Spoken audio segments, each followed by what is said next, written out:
Hey, everybody, it's Dr. Val. I hope you're having a fantastic Thursday. I'm so excited to be here with you. For those of you who don't know me, I'm Dr. Val. I'm a clinical psychologist. My area of study, my passion area, is in chronic diseases and stress related illnesses. I do these 5-minute lives Monday through Friday on all social media platforms except TikTok to help promote well being by giving you information, tips, and strategies, and also hopefully helping you to avoid diagnosis. I am the proud owner of Tranquility Hot Tubs and Med Spa. Go to that website, www.tranquilhottubs.com, and check out the services that we offer. Make an appointment today, okay? We're going to be open for Valentine's Day. I'm so happy to say Valentine's, not Valentine's, Valentine's Day. So make that appointment for you and someone you care about, your mother, your grandmother, your lover, your husband, your brother. All right, and come on out and see us. This week, we are talking about toxic positivity.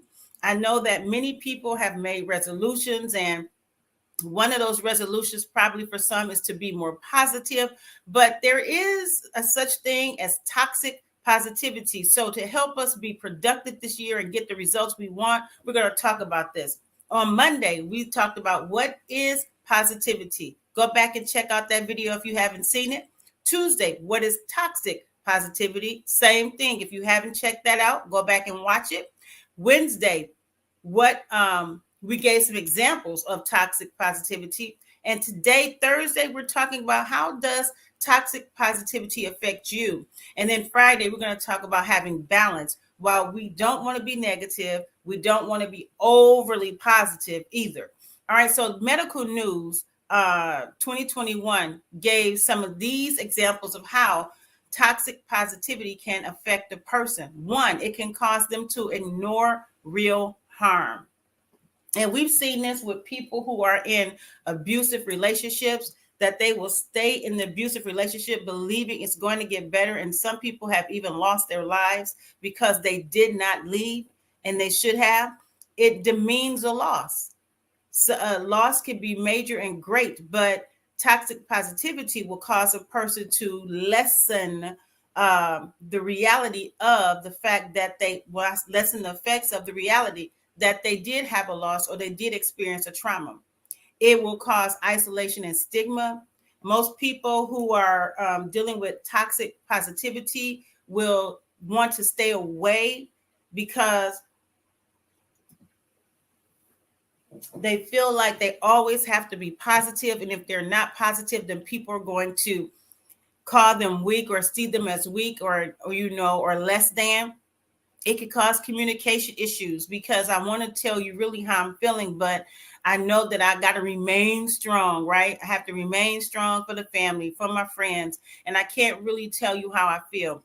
It can also cause low self-esteem because then the person feels bad about themselves, or you possibly feel bad about yourself if this pertains to you because you're not as strong as everybody thinks you are.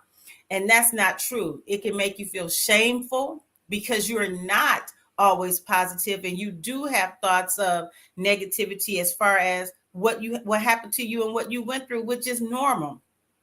You feel guilty. It causes you to avoid authentic human conditions and emotions that we all experience. It prevents growth. You cannot grow because right here you're stuck. And you're stuck because you're constantly being positive. I was had a conversation with a young lady, and she just was telling me about a situation she has gone through where the boyfriend left her for someone else and then ended up marrying that person. And all she could do was praise him, praise the girl, but they deserve to be happy.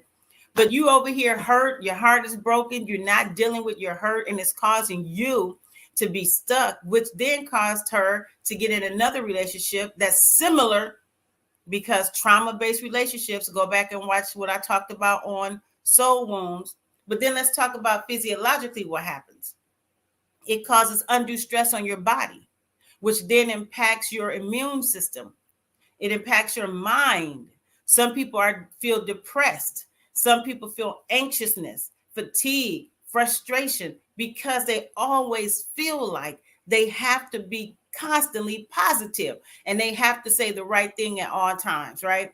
But that's not reality. So on Friday, I want you to come back and talk to me because we're going to talk about finding balance so these things won't creep in. And then we have to not only deal with the issue we went through, we have to deal with the result of not being healed from that issue because we're chronically positive.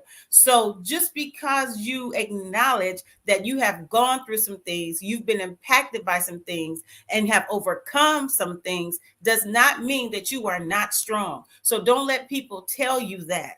Don't let them give you that girl, you stronger than this. Yes, I am, but right now I'm hurting and I just don't have peace and I'm not happy. And it's okay to say that. But now the catch is you don't want to stay there. So go back and watch my teachings on soul wounds. It will talk more about that. So we're going to talk about Friday, how to have balance. So I want you guys to come back and join me 12:15 on all those platforms I mentioned before. And until then, have a great